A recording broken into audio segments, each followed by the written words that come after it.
भगवद्गीते भवदेशिनी नमोस्तुते ते व्यास विशाल बुद्धे पुल्लारविंदायत पत्र नेत्र येन त्वया भारत तैल पूर्णा प्रजारितो ज्ञानमय प्रदीपः प्रपन्न पारिजाताय स्तोत्र वेत्रैकपानये ज्ञानमुद्राय कृष्णाय गीतामृत दुहे नमः वसुदेव सुतं देवं कंसचानूरमर्दनम् देवकी परमानंदं कृष्ण वंदे जगद्गुरु भीष्मद्रोण तटा जयद्रथ जला गांधार निरोत्पला शल्यग्रहावती कृपेन वहनी कर्णेन वेला कुला अश्वस्ताम विकर्ण घोर मकरा दुर्योधना वर्तिनी सोतीर्णा खलु पांडवैर नदी कैवर्तक केशवाहा पाराशर्यवच सरोज ममलम गीतार्थ गंधोत्कटम नानाख्यानक केसरम हरिकथा संबोधना बोधितम लोके सज्जन सटपदे हर हर पेपीयमान मुदा भूयात् भारत पद पंकजम कलिमल प्रदंसिना श्रेयसे मूकं करोति वाचालं पंगुलंगयते गिरम् यत्कृपात्तमं वंदे परमानंद माधवम जयांचे केलिया स्मरण होय सकळ विद्येचे अधिकरण तेच वंदन श्री चरण श्री गुरूंचे ते नमस्कारोनी आता माझ्या भावा अंतराय नको देवा आले भागा ते करीतो तुझे नाम उच्चारितो जन्माचे ते मूळ पाहिले शोधून दुःखाशी कारण जन्म घ्यावा पाप पुण्य करुणी जन्म येतो प्राणी नरदेहा येऊनी हानी केली रजतम सत्व आहे ज्याच्या अंगी याच गुणे जगी वाया गेला तम म्हणजे काय नरकची केवळ रजतो सबळ मायाजाळ तुका म्हणे ते सत्वाचे सामर्थ्य आणि करावया परमार्थ अहर्निशी सद्गुरु सच्चिदानंद श्रीपाद बाबा रामदास बाबा पायदिंडी सोहळा आणि सालाबाद प्रमाणे गेली 28 वर्ष झाली त्या परिवाराशी आमचं नातं आहे नात्याचे प्रकार असतात विद्यावंशाचं नातं वेगळं आत्मवंशाचं नातं वेगळं आणि मांसवंशाचं नातं वेगळं तर आपलं ह्या ठोकळ परिवाराशी जे नातं आहे ते आपलं विद्यावंशाचं आत्मवंशाचं नातं आहे लक्षात ठेवा विद्यावंशाचं का ज्यांनी आमच्या बरोबर आमच्या अक्का असतील मेजर असतील 4 पावलं परमार्थाची चालली ज्ञानाच्या देवघेवणीच्या 4 गोष्टी केल्या कधी हसले कधी रुसले कधी रडले आहे का नाही मग ते एवढंही करून 28 वर्षापर्यंत आम्ही वाटचाल आली आता थोडस बदल करावा लागला तो नाविलाज असतो त्या गोष्टी आहेत आणि तो बदल आमच्या ठोकळ परिवाराने स्वीकारला आणि आम्ही त्यांना सांगितल्याप्रमाणे एका अक्षरी वाक्य त्यांनी बोलले नाही काय हरकत नाही म्हणले आणि अशा प्रकाराने आपण गेली 28 वर्षी वाटचाल केली आणि ह्या 28 वर्षामध्ये आता काय आपण त्याच्याकरता नाही इथं बसलो की 28 वर्ष काय काय झालं ते सांगाय करता होतच असतं चालूच असतं आणि म्हणून आजचा जो दिंडी सोहळा या ठिकाणी आला आणि आपल्या तरुण मंडळी जे आहेत त्यांनी असं ठरवलं आम्ही प्रवचन सांगण्यापेक्षा आम्हाला तुमचं मार्गदर्शन काहीतरी मिळावं त्यांचे बरोबर आहे आता आपले काय कधी दिवाळी जण सांगता येत नाही आहे का नाही काय भरोसा आहे या शरीराचा बरोबर आहे की नाही माऊली आणि मग जे आपल्याला आपल्याजवळ ते आहे ते थोडंसं तुमच्या पदरात टाकावं अशा हेतूने मी त्याला होकार दिला मग त्यांनी काय केलं पत्रिकेत दररोज विलास महाराज मध्ये आणि कीर्तनकाराचे तर नावच टाकले नाही म्हणजे काय करायचं म्हणजे हाजीर तो वजीर जो हजर असेल त्याचं कीर्तन करायचं आणि होतं काय माहिती का नव्या दामाचा कीर्तनकार येतो कुठंतरी वारकरी थकलेले असतात त्यांनी मग ते बळद आपण म्हणायचं आवरून घ्या अलग लक्षात म्हणजे थकलेला वारकरी त्याला थकल्याची किंमत कळेल म्हणजे तो वेळेत आवरेल आणि अशा प्रकारानं हे नियोजन ठरलं येण्याप्रमाणे आजच्या दिवसापासून आपलं ठरलं होतं का आजच्या दिवसापासून जे अभंगावर चिंतन करायचं, अशा 11 अभंग आहेत. तर पंढरपुराच्या आसपास जाऊपर्यंत आपले 11 अभंग संपतात. आणि त्या चिंतनाकरता आजचा जो निवडलेला अभंग आहे, श्रीमंत संत श्रेष्ठ जगद्गुरु तुकोबाराय यांचा 5 चरणाचा अभंग लक्षात ठेवा.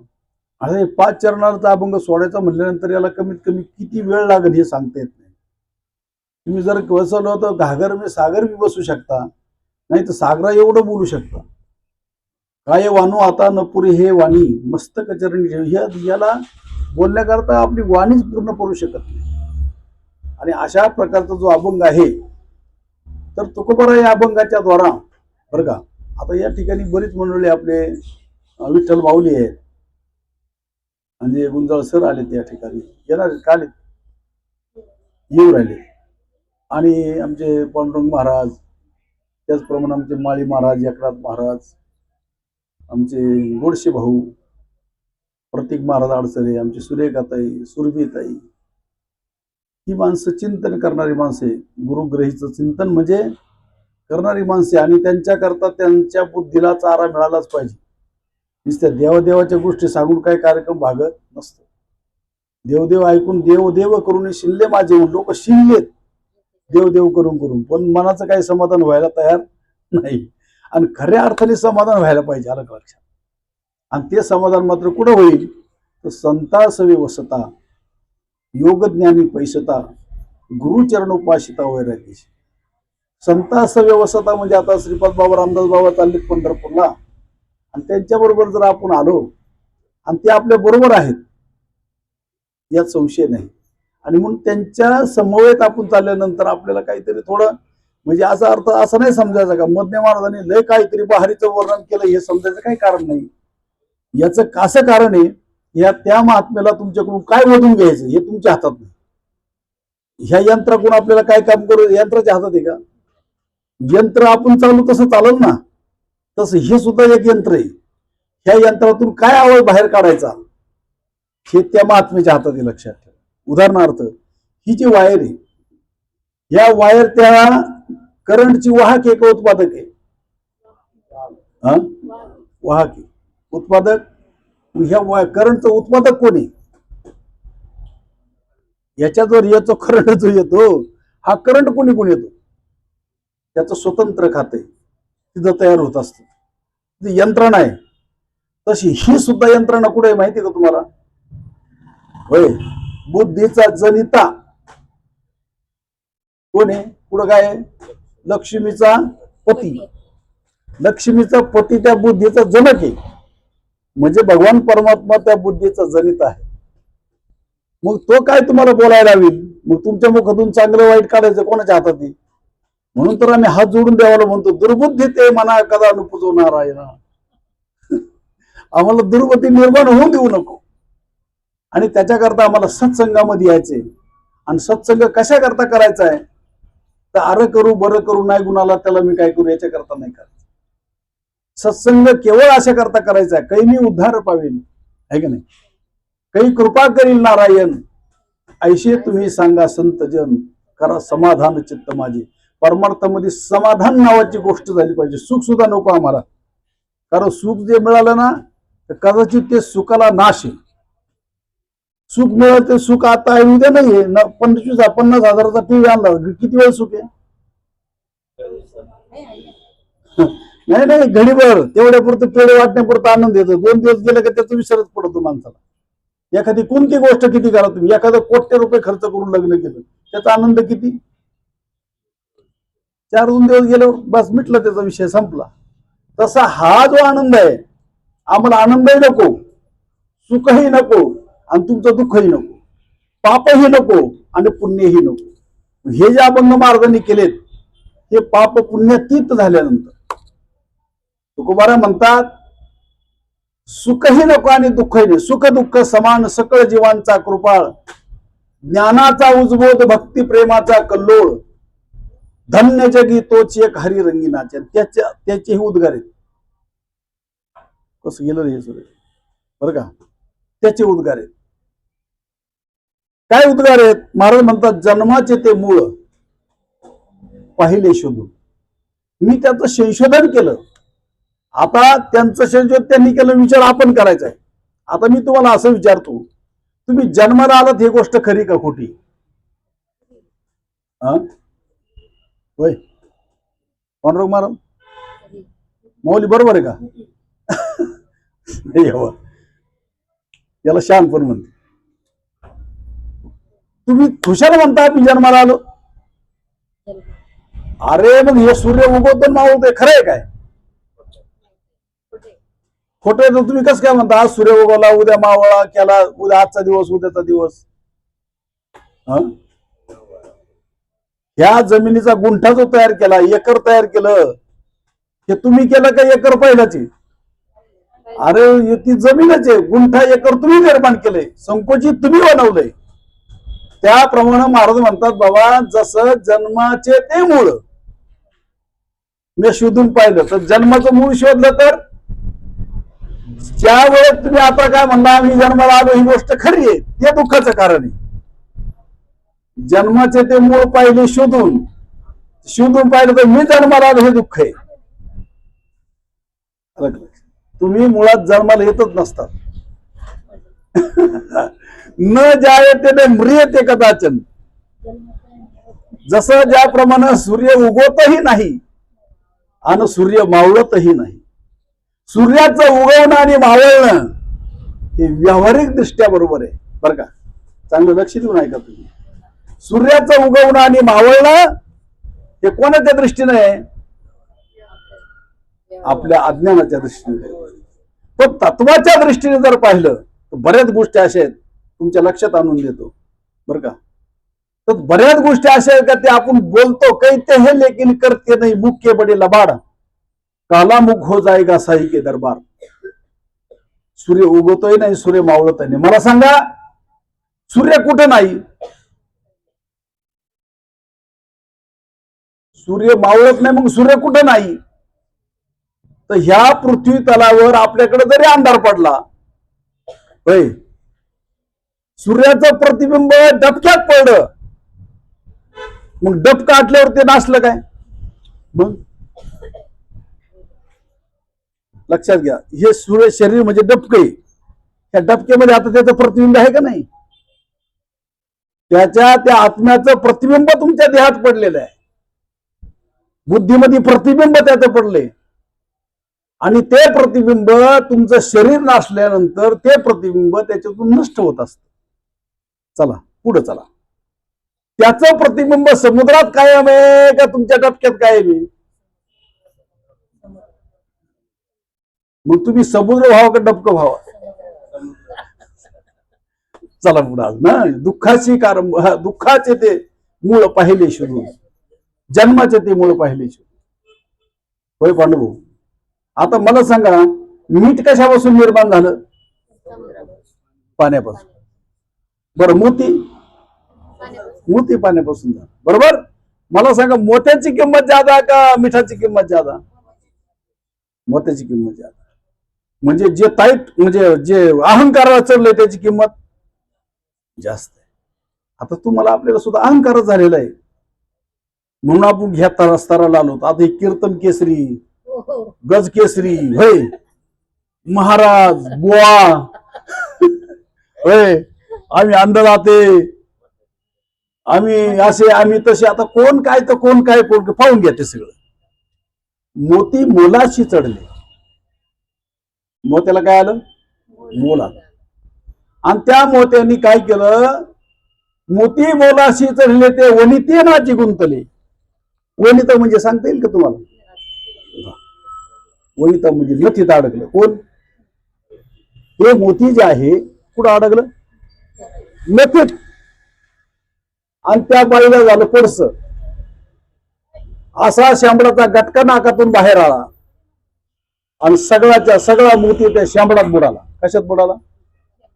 तरी सुद्धा त्या शांबळा त्या मोत्यांनी तक्रार केली नाही.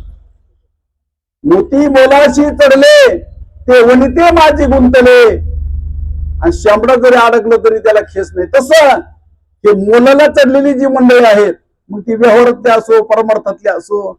आता बघा काही काही रस्त्याने चालताना सरड्यासारखे चालतात, सरड्यासारखे. त्यांना वाटत हा आमची दिंडी एवढं तेवढं असं तसं आमचा काय था बाप अहंकाराने गच्च भरलेली. अरे सोन्याची तरी बीडी आणि लोखंडाची तरी ती काय तुमच्या मनात सुख देईन काय तुमच्या मनात. म्हणून आम्हाला ह्या ठिकाणी हे शोधायचंय आणि याच्या पलीकडे आम्हाला जायचंय, जन्म मृत्यूच्या पलीकडे जायचंय. आणि जन्म मृत्यूच्या पलीकडे ज्यावेळेस तुम्ही जाता तो विचार तुमचा आहे. आलं का लक्षात? आता मला सांगा, तुम्ही आपण जो विचार करतो ते देहबुद्धीनं आणि संत सांगतात आत्मबुद्धी. त्याला विठ्ठल माऊली परधर्म आणि स्वधर्म हा फरक आहे. आता स्वधर्म आणि परधर्म म्हणजे आम्ही काय करतो माहिती का, लोकांमध्ये एकमेकात तीर लावून देतो. स्वधर्म आणि परधर्म म्हणजे ही बाकीचं हिरवा झेंडा भगवा झेंडा हे नाही. स्वधर्म म्हणजे आत्मधर्म आणि परधर्म म्हणजे देहधर्म. आता हा कोणाचा देह परच आहे ना, दुसऱ्याचाच आहे ना, काय कापलाय. संत सगळे संत हा देह कुणाचा? अरे आत्माराम आता तोच. आम्हाला माहित नाही कोणाचा आहे तो नेमका. आई म्हणती मुलगा माझा, बायको म्हणती नवरा माझा, हो हा आजो आजी म्हणते नातू माझा. अरे आहे नेमका कोणाचा? मग ते सांगतात दादा हा देह बापाचाचे झाले, कर्माचे गुणी गुंतले, बहुत अशी चाकी सुधले जन्म मृत्यूच्या. हे काळा नाळाचे तोंडी, घातली लोणीयाची उंडी, माशी पाक पाखडी तवये सरी. याची गॅरंटी नाही. आणि ज्याची गॅरंटी नाही त्याच्यावर आमचा फार विश्वास आहे. पोळ्याच्या बैलावाने आम्ही त्याला सजवतो. बरं खरं सांगा, आतून सजलं पाहिजे का बाहेरून? बरं आतून भगवत झालं पाहिजे का वरून? वरी भगवा झाला नामे, अंतरी वश केला कामे, तया म्हणून साधू जगी विटंबना बा. अंतकरण जमलं पाहिजे, तुमच्या नजरेमध्ये ती गोष्ट उतरली पाहिजे आणि अशा प्रकारचं समदृष्टी समान अशा प्रकारची गोष्ट झाली पाहिजे. काय चाललं होतं आपलं? मोती मोलाशी चढली. आता मला सांगा, त्याचाच भाऊ सक्का भाऊ मिठे, दोघं भाऊ सख्खे का सावत्र आहेत? सख्खे भाऊ आहेत. आता मीठ पाण्याशी एकरूप होईल का मोती एकरूप होईल? मीठ पाण्याशी एकरूप होईल. तसा आपण त्या भगवंताशी एकरूप झालं पाहिजे. आलं लक्षात? मी देहरूप नसून मी आत्मरूप आहे हे ज्यांनी सांगितलं ते म्हणतात एक हरी, आत्मा, जीव, शिव, सम. आणि वायत उदुर्गम मन का वेगळं तर त्या मनाने भेद केले. वायात दुर्गमान घाली मन. देवपूजेचा गाडवा भरलेला आहे ते पाणीचे. बळ दिसेला जायला डबड्यात पाणी भरलं ते पाणीचे. गंगेत पाणीचे. मग आता पाण्यात फरक नाही का? ते म्हणले काय होतं त्याला सगळं. अरे नाही जमणार तसं ते. म्हणून याचा विचार चांगला एकंदरीत जर आपण केला तर याच्यातून एक उत्तर असं निघतं तर मी मुळात जन्माला येणारा नाही. तुम्ही जरी म्हणत असले मी जन्माला आलो तर जन्माला येणारे तुम्ही नाही आणि मरणारे सुद्धा तुम्ही नाहीत. मग कोण जन्माला येतं कोण मरतं याचाही विचार झाला पाहिजे. आहे का नाही माऊली? काय कोण जन्माला येत आहे? तर चांगला विचार केला तर हा देह जन्माला येत असतो. जो काठेवर येतो ना तो ताटेवर जात असतो. जो ताटेवर जातो तो खाटेवर येत असतो. ज्याला चढ लागलं ना त्याला उतार लागत असतो. ज्याला जन्म आहे त्याला मृत्यू हा ठरलेला आहे. आता मला खरं सांगा, तुम्ही काय करता? बोलता एक आणि करता एक, त्याच्यामुळे मिळत बसत नाही. देवदेव सगळे करतात. जगामध्ये एकही मनुष्य असा जन्माला आला नाही अजून तर त्याचा परमार्थ करीत नाही. तुम्ही म्हणताल आमच्या गळ्यात माळ नाही, काय नाही, काय नाही, काय नाही, पण तरी सुद्धा तुम्ही भगवंताचं नामचिंतन करतात. लक्षात आलं? कुणापासून करतात? तर आईच्या उदरामध्ये तुम्ही ज्या दिवशी तुमचा प्रवेश झाला, तुम्हाला माहिती आहे का? तुम्ही आईच्या उदरामध्ये येण्याच्या अगोदर तुम्ही कुठं होतात? जन्माचे ती मूळ. आईच्या उदरात येण्याच्या अगोदर तुम्ही कुठं होतात? हो पांडुरंग महाराज कुठं होतो? वडसे महाराज आईच्या उदरात येण्याच्या अगोदर आम्ही वडिलांच्या मस्तकात होतो. कुठं होतो? हो. वडिलांच्या मस्तकात येण्याच्या अगोदर ते म्हणतात, बाळा तुझी आई होती तानी तेव्हा तू कोठे होता प्राणी, तुझा बाप होता बाळ तेव्हा कोठे कंठीला काळ, आलाशी कोठोनिया जाशी कवन्या ठाया, घर दार नाही तुझी अवघी गटकीच माया. आलं का लक्षात? म्हणून तो ह्या जगात येण्याच्या अगोदर वडिलांच्या मस्तकात होता, वडिलांच्या मस्तकात येण्याच्या अगोदर तू कुठे होता, तो ह्या निसर्गात होता. आणि निसर्गात येण्याच्या अगोदर तू कुठे होता, तो म्हणजे पर्जन्यात होतो. पर्जन्यात येण्याच्या अगोदर तू कुठे होता, तो म्हणजे पर्जन्यात येण्याच्या अगोदर मी यज्ञात होतो. यज्ञात भवती भूतानी. ज्ञानेश्वरीचं चांगलं निरीक्षण जर केलं तर माऊली म्हणतात यज्ञात भवती भूतानी. आणि यज्ञास्तव निर्माण झाला पर्जन्य. यज्ञ म्हणजे कोणता? आमच्या टोकऱ्यामध्ये यज्ञ म्हणजे तूपण तेल जाणून जाळायचं यज्ञ, तो यज्ञ नाही बरं का. आणि तो यज्ञ आमच्या सज्जनाने आम्हाला सांगितला, पहिला जर जगातला मानव असेल तर ब्रह्मदेव आहे. आणि त्यांनी तो यज्ञ आम्हाला समजून सांगितला. म्हणून हा नाम जप यज्ञ परम, बाधू न शके स्नानादी कर्म, असा जो कर्म आहे त्याला यज्ञ म्हणतात. यज्ञ भूतांच्या पालना.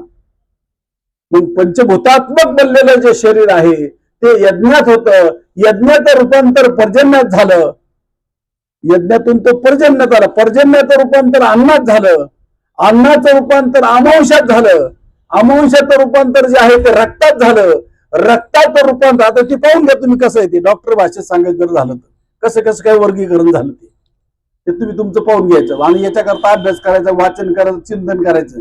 नाही तर कधीच्या नव्हतं कोंबडीला गवत होय तसं नाही झालं पाहिजे. त्याला काय केलं पाहिजे? सात अभ्यासावनी गहन, अभ्यासावनी गहन पार्थामग ज्ञान, ज्ञानापासून ध्यान विशेषत आहे. मला सांगा, तुम्ही जर आता ह्या तुमच्या जांबूत भागात तिकडे गेले तर त्या नदीला दुधनी गोष्टला जर गेले तर त्या खडकाला मोठ्या घड्या पडलेल्या आहेत. आता मला सांगा, पाणी नरम आहे का खडक नरम आहे? पाणी नरम आहे. आणि त्या घड्या कोणाला पडतात? खडक निवार आहे का नाही? बरं जाऊ द्या, एखाद्या ठिकाणी तुम्ही गेले दगडात वडाचं झाड आहे. आता ते मुळ्या कडक आहेत का खडक कडक आहे? पण तरी सुद्धा त्या नरमाईमध्ये एवढी ताकद आहे. नरमाईमध्ये कशामध्ये? ओलेमुळे भेदी खडकाचे अंग, अभ्यासाशी सांग कार्यसिद्धी. ती घडी कशामुळे पडली? पाणी नरम आहे पण सातत्य ठेवून ठेवून. तसं परमार्थामध्ये माणसाचं सातत्य पाहिजे. सातत्य म्हणजे काय? सततम कीर्तयंतो माम, नामावर आरूढ पाहिजे. नामावर आरूढ राहणं म्हणजे काय? त्याला ती आईला जमली पाहिजे. याचा अर्थ प्रपंच सोडायचा पण नाही, त्याला आरती बी वळता आली पाहिजे, घंटी बी हलवता आली पाहिजे. आम्हाला आमची घंटी हलवायला गेलो का आरती बंद पडते, आरती हलवायला घंटी बंद पडते. असं वाटत देव देव करो का पोट भरू, होय ते जमून का नाही होईन का नाही, अशा प्रकारच्या गोष्टीत महाराज. म्हणून चांगला विचार जर केला तर ह्या गोष्टी करण्याकरता त्याला सातत्य ठेवायला पाहिजे. सातत्य पुढे आपला विषय आलेला आहे. आणि जन्माचे ते मूळ पाहिले शिवून दुःखाची कारण जन्म घ्यावा. आणि म्हणून आईच्या उदरामध्ये आमचं प्रविष्ट झालं त्या मातेच्या उदर कुहरी. मग त्या मातेनं अन्न खाऊन ह्या पिंडाचं पोषण केलं. आता जावे त्याच्या वंश तेव्हाकडे तुम्हाला चांगलं माहिती आहे. मातेच्या उदरामध्ये पिंडाचं पोषण झालं. 7 महिन्यापर्यंत पिंड पोषण झाला. पण एक महाराज एक विचारा, जावे त्याच्या वंश तेव्हाकडे तुम्हाला माहिती आहे का? 7व्या महिन्यामध्ये तुमचं बाळ हालचाल करायला लागले. किती महिन्यात? मग ती सांगत असते माझं बाळ आता हालचाल करायला लागलं. तुम्हाला माहिती आहे का हालचाल करायला लागलं ते? तुम्हाला हे पिंड देणं हे उपकार आई वडिलांचे आहेत. आणि तुमचं शरीर हालचाल करायला लागणं हे उपकार देवाचे आहेत. जे ने हा जीव दिला दान. बरोबर आहे का? म्हणून आई वडिलांची सेवा आमच्या पंढरपूरच्या वाटेवर पांडुरंग परमात्म्याने सांगितलं, आई वडिलांची सेवा करा. काय सेवा करा? हे मांस असणार अंगावरचं हे आमच्या आईचं आहे. आणि ते संपूर्ण शरीरामध्ये जेवढी हाडं आहेत आपल्या तेवढी आपल्या वडिलांची आहेत. म्हणून ते आई वडिलांचे उपकार आहे पंचमहाभूताचं शरीर दिल्यानं. आणि 7व्या महिन्यात तुमच्या टाळू नावाच्या भागातून प्राण नावाची वस्तू आहे. आता तुम्ही म्हणता तुम्ही कबूल केलं मला ना, मी जन्माला येतो आणि मरतो.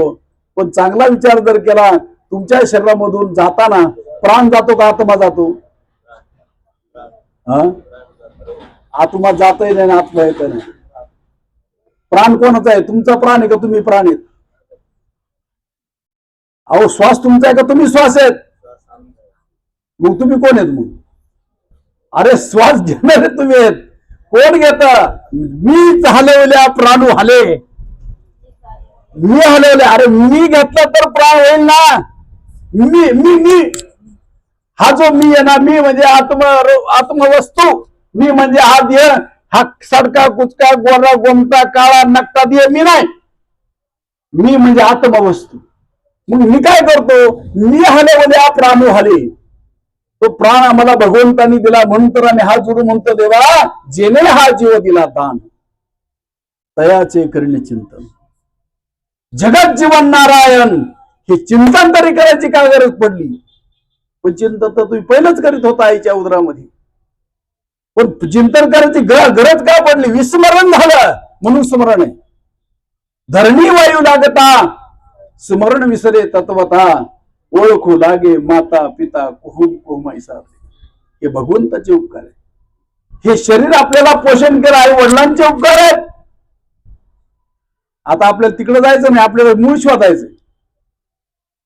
जन्माचे ते मूळ पाहिले शोधून, असा आपला जन्म आहे, लक्षात ठेवा. हे देहाबद्दल बोलतोय. आणि दुःखाशी कारण जन्म. मग आल्यानंतर काय केलं? त्या तत्वाचं विस्मरण झालं माऊली, आणि ह्या विषयाचं स्मरण झालं. धरणी वायू लागता स्मरण वरे तत्वता, ओळखू लागे. आणि सोमचं विस्मरण पडलं, कोहम सुरू झाला. मी कोण आहे का माहित? तुम्ही कोण आहेत? तुम्ही कोण आहे का माहित तुम्हाला? आता हे देहाला तुमचं सकुबाई गंगूबाई हे जे नाव ठेवलं, तुमच्या देहाला नाव आहे का तुम्हाला नाव आहे? मग तुमचं नाव काय? तुमचं म्हणजे देहाचं नाही म्हणत मी, तुमचं जर डोकं दुखायला लागलं, तुम्ही असं म्हणता का मी डोकं दुखत म्हणून? मग हे डोकं तुमचं आहे राव. हे तुम्ही डोकं नाही ना. मग तुम्ही कोण आहात? त्याचा विचार होणं महत्वाचं आहे. आणि मग तुम्ही ज्यावेळेस म्हणता का दुःखाची कारण जन्म घ्यावा, हे शरीर मिळलं म्हणजे दुःखाला कारण आहे.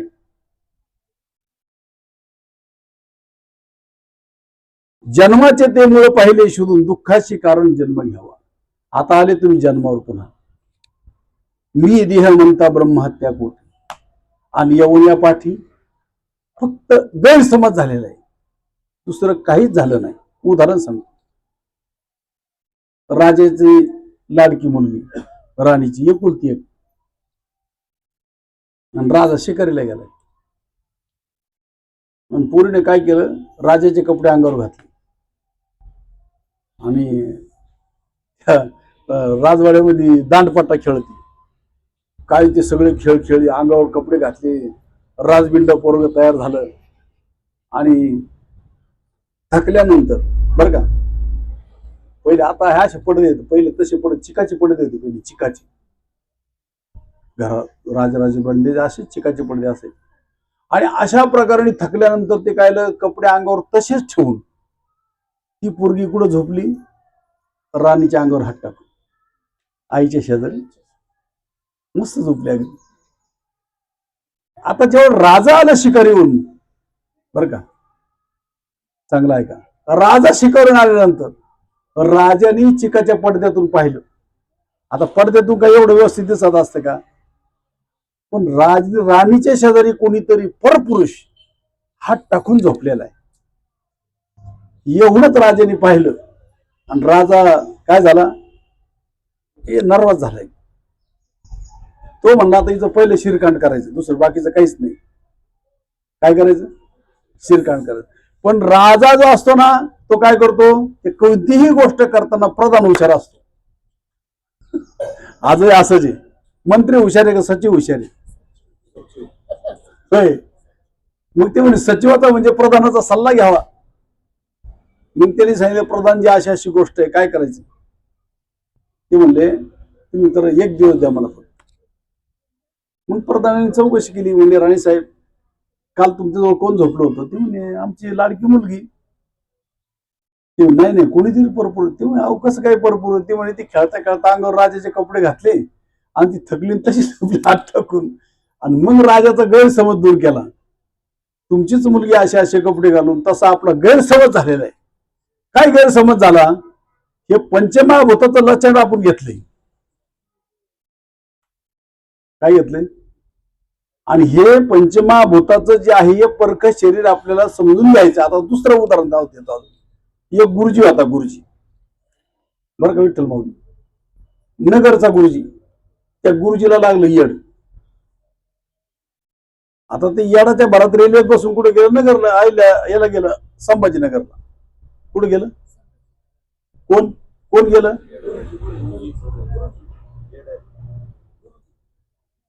गुरुजी गेला का येडा गुरुजी गेला, कोण गेलं. आता तो पहिला कोण होता, गुरुजी होता, पण त्याला लागली येड. येडाच्या भरात रेल्वेत बसून गेलं संभाजीनगरला. आता त्याच्याबरोबर काम करणारे शिक्षक आणि शिक्षिका दोघं जे होते ते, त्यांची बदली संभाजीनगरला झाली. याचे केस वाढलेले, कपडे फाटलेले, याला त्याला इकडे हे खाय ते खाय असं येड्यावानी झालेलं. आणि ते फिरत फिरत त्या गल्लीला गेलं. नेमकं हे नवरा बायको पोर्च मध्ये बसलेले होते आणि त्यांनी म्हणलं अर इथं गुरुजी, आणि किती ह्या माणसाचे उपकार आहेत म्हणले आपल्यावर. हे म्हणलं आता याला एकट्याला जर धरा जाऊ येड आहे, काय करेल सांगता यायचं नाही. म्हणून त्यांनी 4-2 लोक जमा केले. त्यांना सांगितलं हा येडा आहे ना, आपल्याला धरायचा आहे. पण ते कसा धरायचा बघा. मग त्यांनी त्याला बरोबर 4-5 जणांनी त्याला धरलं. आता ह्या गुरुजीने उपकार काय केले, आता तो नगरला होता गुरुजी, आणि तिकडे गेल्यावर कोणता गुरुजी झाला, येडा गुरुजी. आता आपण मूळचे परब्रह्मच, म्हणजे मूळचे आपण गुरुजीच, पण ईद आणि येडे गुरुजी झाले. काय केलं, ऊस टाकून खाती वाढे तुका म्हणी वेडे. आणि काय केलं, या शरीराला मी म्हणू लागलो ही वेडे आहे तर काय शाने म्हणावं काय. हा, आणि मग त्यांनी काय केलं, त्या सज्जना गुरुजींनी त्याला पकडलं आणि दवाखान्यात नेलं. आणि दवाखान्यात नेल्यानंतर डॉक्टर असेल तर डॉक्टर साहेब याच्यातलं येडा काढून तुम्ही घ्यायचा आणि गुरुजी आम्हाला द्यायचा. येडा काढायचे उपकार तुमचे आणि हे उपकार आमच्यावर एवढे तुम्ही करा. तसं साधू संत मायबाबा आहे, त्यांनी काय उपकार केला, साधू संत मायबाबा त्यांनी उपकार केला. काय उपकार केला, हे आमच्यातला येडा काढून टाकला आणि आम्हाला शहाणपणा आमच्या जवळ दिलं. लक्षात ठेवा, मी वासुदेव तत्वता कळो येईल विचारिता, आहे ठाऊक सौभाग्य संता, नाही तुझा अनेक मागुता. आणि अशा प्रकारचं येड आपलं काढायचंय. आणि येड कोणतं आहे, दुसरं तिसरं कोणतं नाही. मी देह म्हणता ब्रह्मात्या कोटी. तुम्ही देह नाहीत, देह तुमचा आहे. हे घरदार तुमचं आहे, तुम्ही ते नाहीत. बायको तुमची असेल, तुम्ही बायको नाहीत. नवरा तुमचा असेल, तुम्ही नवरा नाहीत. अशा प्रकारची गोष्ट समजून घेण्याचं दुःखाचं कारण म्हणजे तुमचं असणार असेल. दुःखाची कारण जन्म, जन्माचे ते मूळ पाहिले शोधून, दुःखाची कारण. हा, आता पुढे आला विषय, हे शरीर तरी का मिळालं तुम्हाला. अतिशय पाप जर झालं तर गोवातला किडा होण्याची शक्यता आहे.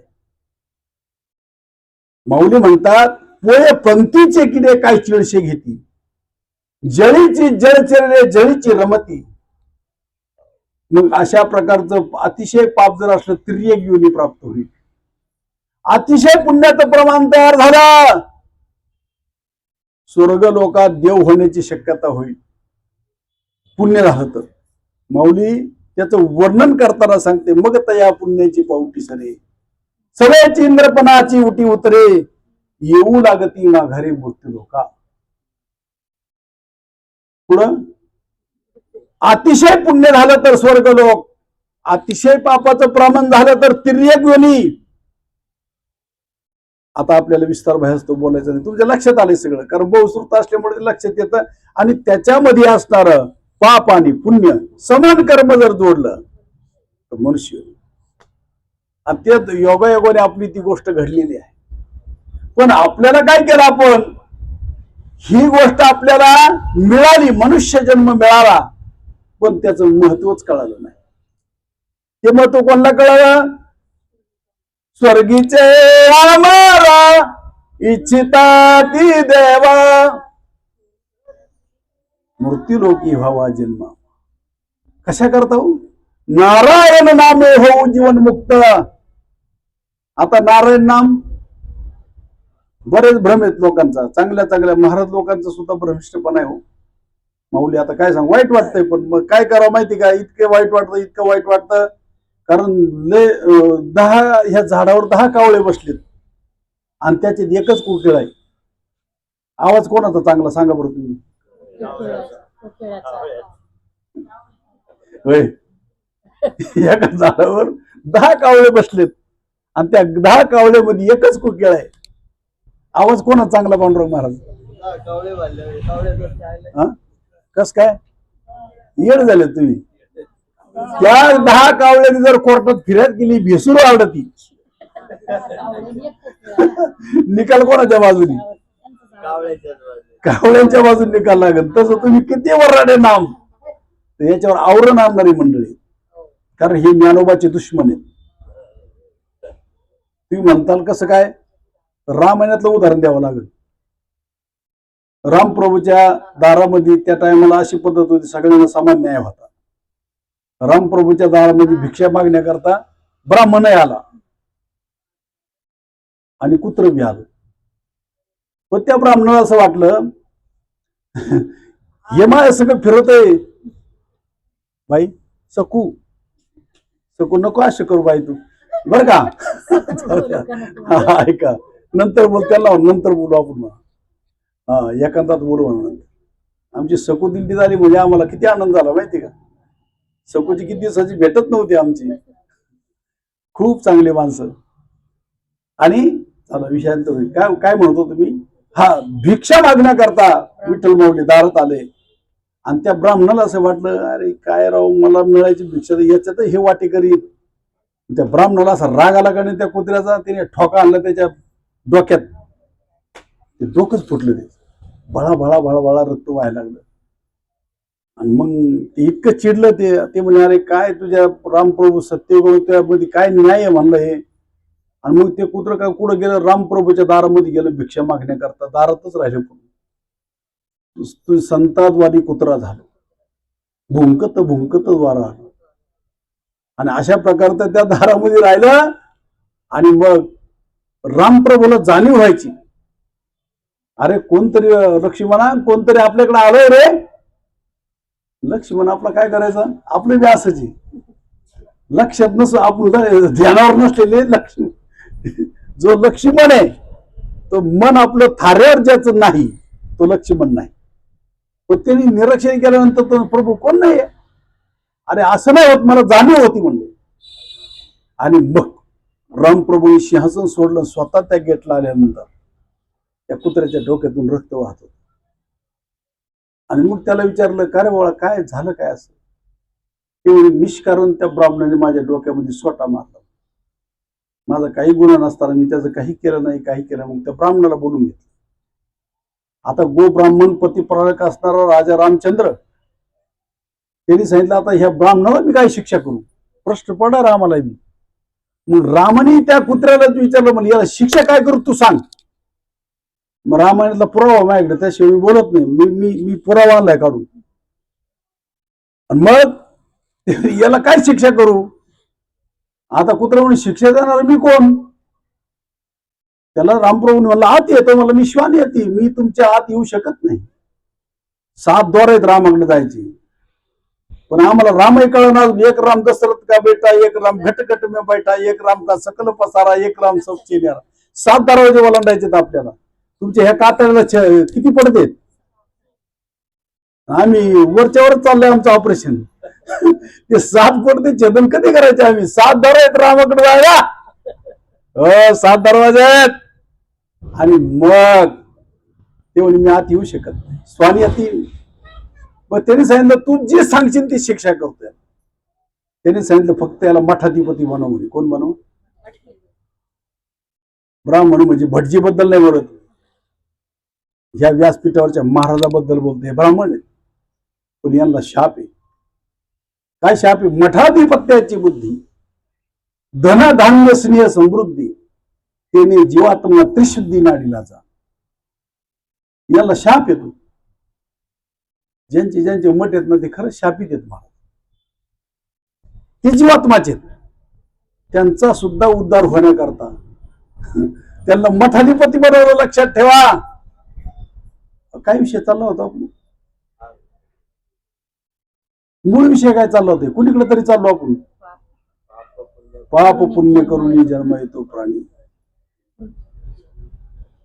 नाही काहीतरी विषय चालला होता बघा.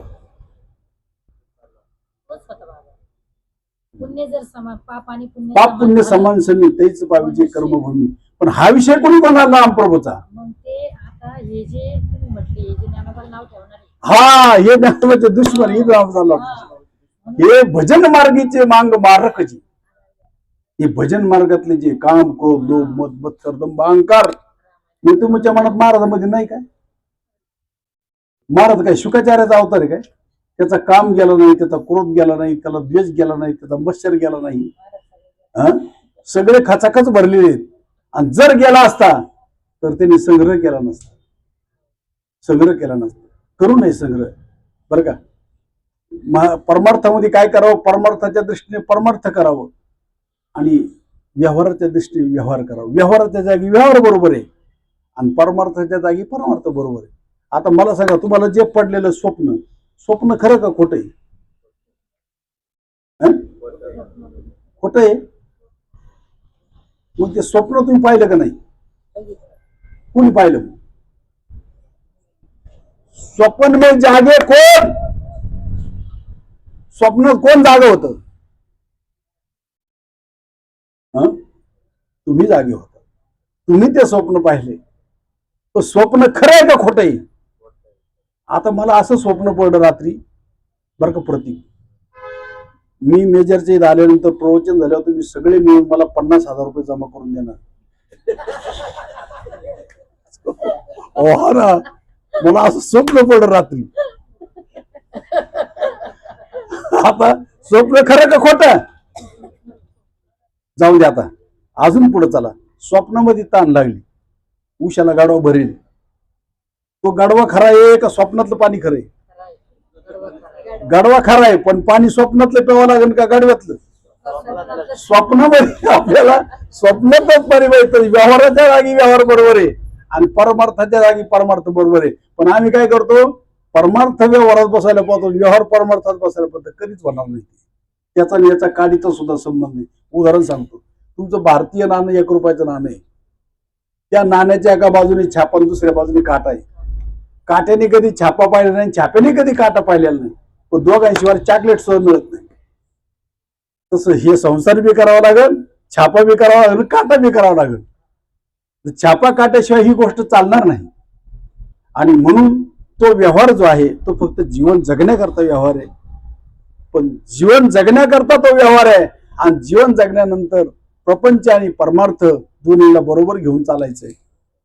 आणि त्याच्यातलं काय सोडायचं आणि काय धरायचं, हे बी धरायचं नाही ते बी धरायचं.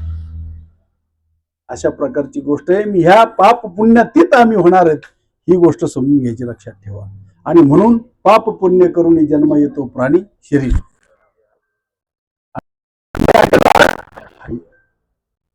प्राण परमात्म्याने नरदेह आपल्याला दिला. आता पुढे चला. देव दिला देह आणि तो झाला फाटा. काय बाधिकेचा फाटा झाला? ज्याच्या करता ती वस्तू दिली त्याच्या करता वापर. आईनं बाजारला पाठवले 1000 रुपये देऊन आणि या मायचं मध्ये जुगार खेळले. हारलं नाही. बरं, दुसरी गोष्ट चुकामुक काही झाली आपली, सांगतो तुम्हाला. लय लय मोठी गोष्ट आहे. मस्त बागायतदाराचे कुत्रे, 2 लंगार, एक लंगार कुत्र तुम्हाला सांगतो 5-5 भाकरी एक वेळेस खायचे आणि ताकद नाही वस्तीवर यायची कोणाची. बर का रे? पवार का तू? वागचौरे तुझं? हा, जबरदस्त कुत्रे. पण मालकाने काय केलं? बैलगाडी भरली भाजीपाल्याची बाजारला निघलाय. आता त्याचं लुडबुड कोणाची जात असते माहिती का तुम्हाला? त्याला वाटत माझाच बाजार आहे सगळा. ही इतकं धांदली निघत, त्याला कोणी चाल म्हणत नाही, ये म्हणत नाही. ते बरोबर गाडी खाली चालतं बरं का. आणि बाजारात गेल्यानंतर मालकाने त्याचं दुकान लावलं आणि हे लागलं फिरायला इकडे, ते गेले बॉम्बलाच्या आळीला. त्याचा वाच इतका मस्तकात बसला त्याच्या का त्याला त्या मालकाकडे जायचं सुधारलं नाही. मालकाने आपलं भाजीपाला झालं आणि ते भाजीपाला करून काय केलं माहिती का, मला या शेट या, वा वा वा, बस बस बस, या इकडे या. हा, मग ते त्याला वास आल्यानंतर मला इतकं भ्रमिष्ट झालं ते, बरं का. आता त्या बाजारात बऱ्याच आळ्या असतात, मिरचीची आळी, अजून कायच्या आळ्या असतात. त्या आळीला गेलं ते भ्रमिष्ट झालं ते. मालकाने आपला बाजा बोजा गुंडाळला, मालक निघून गेला. मालक काय कुत्र्याची वाट पाहिजे.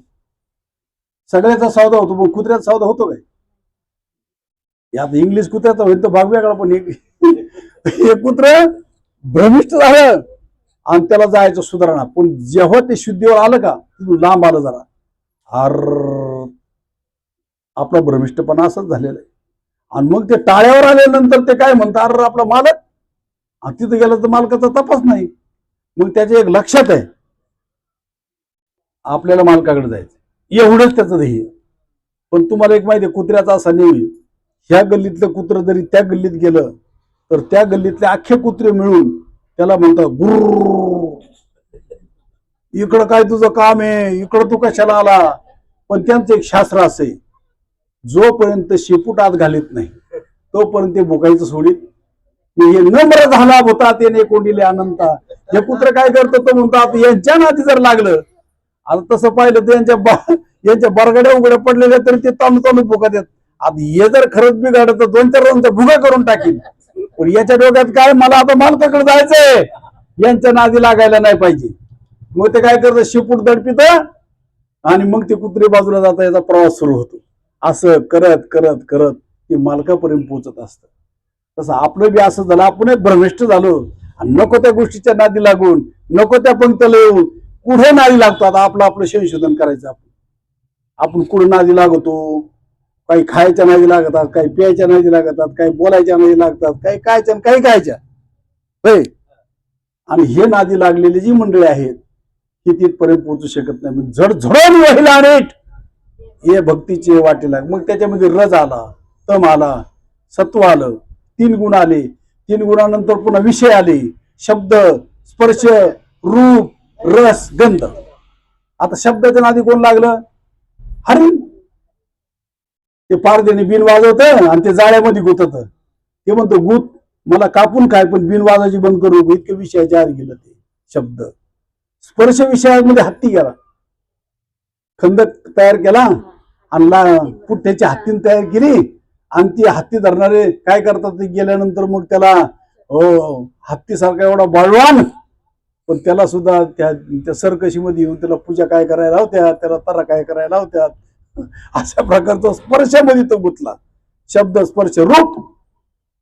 रूप विषयामध्ये कोण गुंतला, पतंग. पतंगाला असं वाटतं तो दिवा आहे ना, मी त्याला गिळून टाकीन, याच्यात पकड जळून मरून जाते. हो, शब्द, स्पर्श, रूप, रस. रसामध्ये मासा गुंतला. तो जे गांडूळ असतं ना, त्या गळाला लावलेलं, ते त्या माशाला काय सांगतो माहिती, विठ्ठल माऊली, मी ऐकलंय त्यांचा संवाद. ते गांडूळ त्या माशाला सांगतो, अरे का नको खाऊ, मला मरशील तू. पण ते रसाची इतका आधी गेलो, नाही खाऊ देच मला. मग ज्यावेळेस ते गळ अभिषेच्या मिशे गळगळी मासा फुटून या घसा, अशा प्रकारचं त्याचं शब्द, स्पर्श, रूप, रस आणि गंध. गंध एक शेवटचा गंध. सूर्यविकेशिनी जे कमळ असतं त्याच्यामध्ये भुंगा भ्रमर त्याच्यामध्ये बसतो परागसेवन करण्याकरता. पण सूर्य मावळल्यानंतर ते कमळ जे आहे ते मिटून जातं आणि त्या भुंग्याचा प्राण गुदमरून मरून जातो. लक्षात ठेवा, शब्द, स्पर्श, रूप, रस आणि गंध ह्या विषयामुळं त्याचा घात झाला. आणि त्याच्यानंतर सांगायचं जर झालं तर रज, तम, सत्व आपण ते बोलून गेलो. याच गुणी जगी वाया गेला.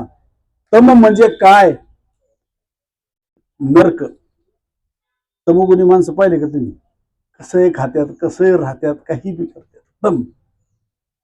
रज, रजोगुणी मनुष्य आहे ना, ही माडी बांधायची, ती माडी पाडायची, तो बगीचा लावायचा, महावन लावायची, महावने लावावी, जलाशय निर्मावी. बगीचा सुंदर आयुष, हे रजोगुणी माणसाचं काम. याचा उद्धार कधीच होऊ शकत नाही. हे दिसते त्याचं अडकलेलं असतं. रजतो सबळ मायाचा, त्याचा उद्धार एक वेळ तमोगुणी उद्धारेल, पण रजोगुणाचा उद्धार होऊ शकत नाही. लक्षात ठेवा. रज तम सत्व आहे ज्याच्या अंगी, रज तम सत्व आहे ज्याच्या अंगी, त्याच गुणे जगी वाया गेला. आता राहिला तिसरा सत्वगुण. बरं का, म्हणजे काट्याच्या अणीवर होते 3 गाव, 2 वसाड 1 वशेची ना. काट्याच्या अणीवर किती गाव होते? 3. सत्व रज आणि तम. काट्याच्या अणीवर होते 3 गाव, 2 वसाड 1 वशेची ना. वशेची ना तेथे आले 3 कलाकार, 2 थोटे 1 घडेची ना. घडेची ना तेथे घडवले 3 मडके, 2 कच्चे 1 भाजेची ना. भाजेची ना तेथे आले 3 पाहुणे, भाजेची ना त्याच्यात टाकले 3 मूग, 2 कच्चे 1 शिजेची ना.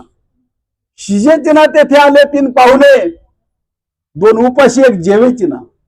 जेवेची ना त्याला आणल्या 3 बुक्क्या, 2 हुकले 1 लागेची ना. याला म्हणतात सत्व रज आणि तम. आता हे 2 गुण त्याने नाकारले. एक नरक आहे आणि दुसरा रजगुण जे तो कसा आहे, तो मायाजाळे. मग आमच्या साधूंनी त्या सत्वगुणाचा स्वीकार केलाय. आता तुमची दिंडी परमार्थ आहे का सत्वगुणाचा वृद्धी होण्याकरता साधन आहे? ही दिंडी सोहळा जो आहे सत्वगुणाची वृद्धी होण्याचा साधन आहे. चला पुढे आलो. तुमच्या घरातली देवपूजा सत्वगुण वाढवण्याकरता तुमचं साधन आहे. तुमचा देवघर सजलेला देव, आमच्या सुरभीचा लाला आणलं का नाही सगळे? कृष्ण आला, कृष्ण गेला. अरे हे तुमचे सत्वगुण आहे. सत्वगुणाची वृद्धी कशा करता सांगितली? तुका म्हणे ते सत्वाचे सामर्थ्य. तुमचा परमार्थ जर तुम्हाला टिकवायचा असेल आणि अशा कोरड्या गोष्टी जर एखाद्या बिगर माळकरी बिगर गंधवाल्याने केल्या, तुम्ही ऐका ना त्याच्या. आता हे समजा माझ्या घरात माणूस धाब्यावर बसला असतो, तुम्हाला बसा सांग शांतपणे सांगतो. या गोष्टी नाही जमत. त्याच्याकरता तुमच्यामध्ये सत्वगुणाचं सामर्थ्य लागतं. तुका म्हणे ते सत्वाचे सामर्थ्य, करावया परमार्थ अहर्निशी. म्हणून सत्वगुण वाढवण्याकरता आमच्या साधू संतांनी काय केलं महाराज? हाती टाळ दिंडी मुखी नाम गाणे, गजर होतो बहु मोठ्याने, नाही निवडली थोर लहाने, नका निजू भिकेच्या भेनिका. यारे यारे लहान थोर, याते भरते नारी नर, करावा विचार न चिंता कोणाशी. यारे यारे लहान थोर म्हणजे श्रीमंत गरीब मुळीच नाही. लहान थोर म्हणजे अज्ञानी आणि ज्ञानी. यारे यारे लहान थोर, याती न पाही याती कुळाचा विचार. जात तुमच्या करता आहे महाराज, आमच्या करता नाही. हो, भेदाभेद भ्रमामंगल विष्णुमय जग वैष्णवांचा धर्म, आणि भेदाभेद भ्रम अमंगळपणा आमच्यात नाही. हो, आणि अशा प्रकारे महाराज म्हणतात बाबा सामर्थ्य करावया परमार्थ अहर्निशी, म्हणजे रजत सबळ. तुका म्हणे येते सत्वाचे सामर्थ्य आणि करावया परमार्थ. मग सत्वगुणाचं सामर्थ्य वाढवण्याकरता दिंडी कशी असावी? मग प्रपंच कसा असावा माणसाला? तुम्हाला खरं सांगा, प्रपंच कसा असावा वाटतो आहे का नाही? होय माऊली, आपल्याला कसं वाटतं? आपला प्रपंच दुबळा असा वाटत का चांगला असं वाटत? परमार्थ बी दुबळा असावा का चांगला असावा? चांगला असा चांगला असा. मग ही आमची ठोकळ मित्र परिवार अन्नदान कोण करतं? आमच्या बरोबर मला एक आठवलं म्हणून सांगतो बरं काय माऊली. आम्ही भावाबरोबर जर